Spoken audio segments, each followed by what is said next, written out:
Hurmatli abituriyentlar, sizlarga juda muhim bir eslatma bilan murojaat qilmoqchiman.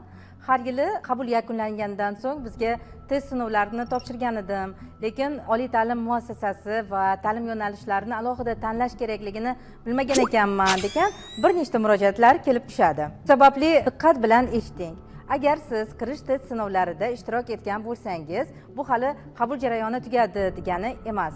25-iyuldan 8-avgustga qadar siz o'zingiz to'plagan ballga mos ravishda oliy ta'lim tashkiloti, bakalavriat ta'lim yo'nalishi va ta'lim shaklini tanlashingiz shart. Buning uchun my.uzbmb.uz platformasiga kirasiz, so'ng oliy va kasbiy ta'lim tashkilotlariga qabul bo'limini tanlaysiz.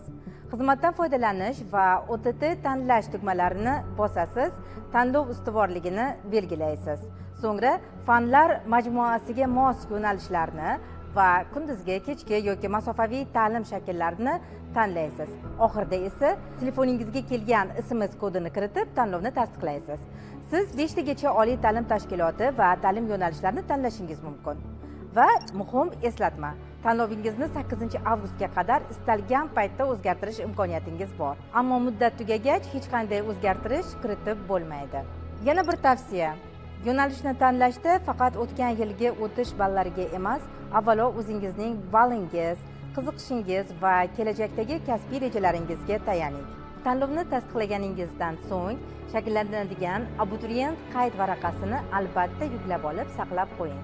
Bu videoni test topshirgan barcha do'stlaringizga yuboring.